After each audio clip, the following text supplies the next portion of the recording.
Şimali Amerikanın sahilləri bizim 3 sənə oxuyan. Mən birinci özüm danışıyorum. Necə istəyirsən, sən çıxarmışım, sən izah etsən. Şimali Amerika bizim 3 sənə oxuyan yolu. Birincisi Sakit Okean, ikincisi Atlantik, şimal hissəsində Şimali Okean olur. Sonra indi Şimali Amerikanın daxili hissəsinə gəldikdə, bizdə burada uzqar nöqtənin şimalda Mersiyon. Biraz sağ tərəfdədir. Bu video burada, bax burada bilirsən. Burada. Tut yarımadasında Mersiyon.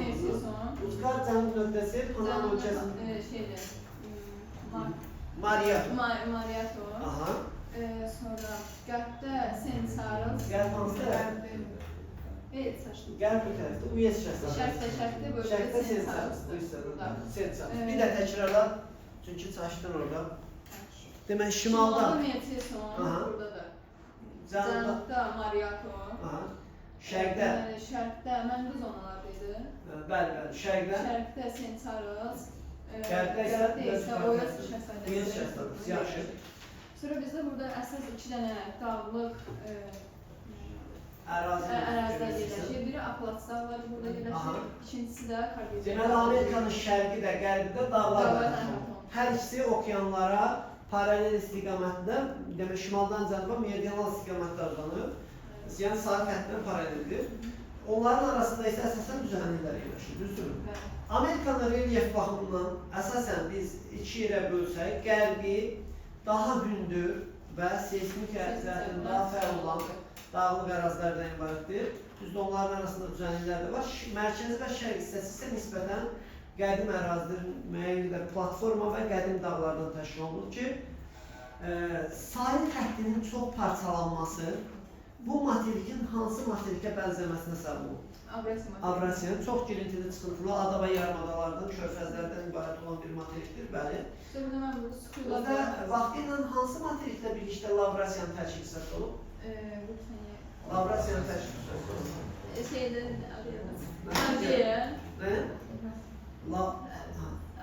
Lavrasiyanın tərkibi səbəb olub. Avrasiyanın birlikdə Lavrasiyanın tərkibi. Demək, Lavrasiyanın tərkibindən 2 materik ayrılır. Şimali Amerikanın Avrasiya.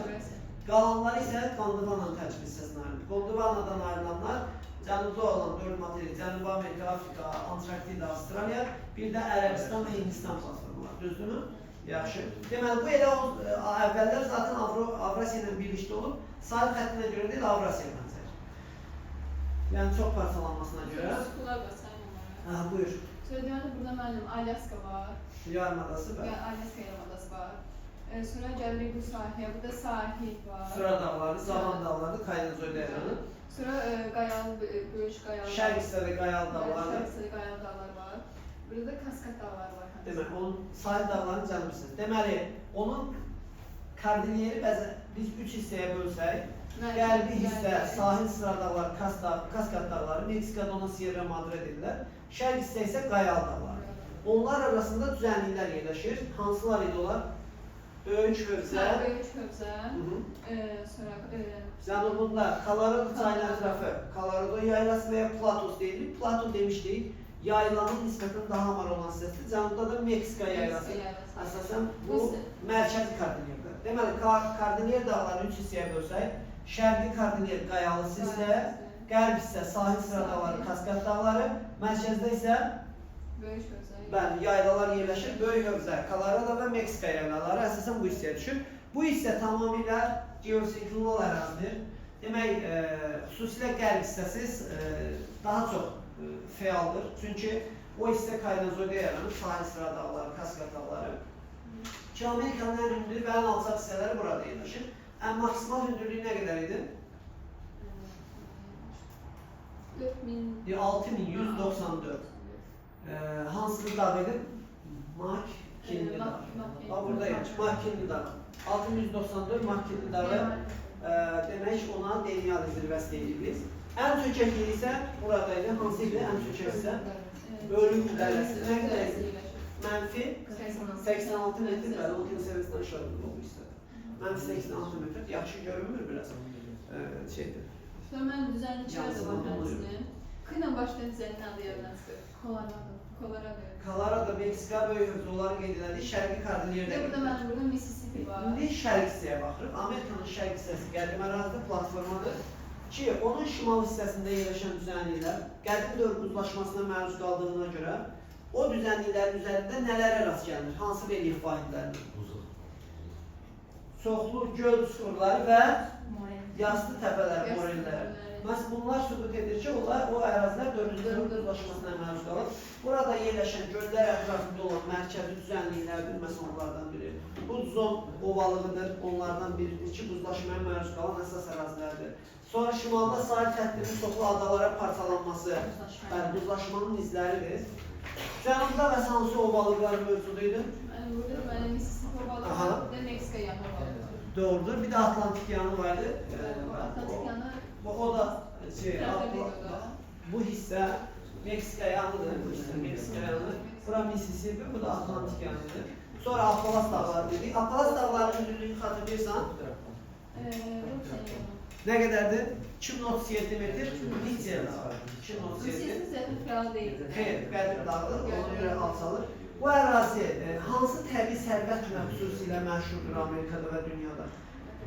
Daş kömür. Bəli, kömür doğru. Daş kömür ihtiyatı ilə məşhurdur. Yaxşı. Amerikanın əsas fəal hissəsi dedik onun qərbində, düzdür. Deməli, Amerikada əsas zəlzələlər və vulkan püskürmələr onun hansı hissəsində baş verir? Qərb hissəsində. Burada həmçinin vulkanlar var. Hansı vulkanlar var idi Amerikada? Deməli, burada mənim Şasta. Onun şimalında Reynir, bəli. Onun yuxarı hissəsində Reynir. Cənubda və... Evet, deməli, burada mənim Popocatépetl, Orizaba vulkanı buradaydı. Doğrudur. Burada da Toxomoka buradaydı. Bəli. Burada da Kalima var idi. Biraz da cənubda Pomotongo adında bir vulkan var, onun dediyim cənub hissəsi. Yaxşı. Bu hissəyə qədər hələlik yetərli saya bilərik. O platforma hissəsini bizə bir də göstər platforma xəritəsindən. Bax buradan. Deməli, Amerikanın qərb hissəsi geosinkronaldır. Bu qırmızı xəttlər onu göstərir ki, bu ərazilər seismikdir. Qırmızı nöqtələr isə zəlzələlərin əsas yerləşdiyi ocaqları göstərir. Şərq hissəni görürsünüz ki, platformadır tamamilə. Burada isə qədim dağlar demək mövcud. Amerika şərqdən Avrasiya tavası ilə ayrılır, divergentdədir, Amerika litosfer tavası. Amma Amerikanın şərqi həmin tava sərhəddinə uyğun gəlmədiyinə görə Amerikanın şərq hissəsi geosinkronalda yerləşmir. Sadəcə Amerika tavasının şərq hissəsi geosinkronaldır, çünki divergent deyilmiş. Amma Amerikanın qərb hissəsi, Sakit Okean, litosfer tavası toqquşma sərhəddindədir. Yəni bu səbəbdən Amerikanın qərb hissəsi geosinkronal ərazi hesab olunur. Yaxşı, necə?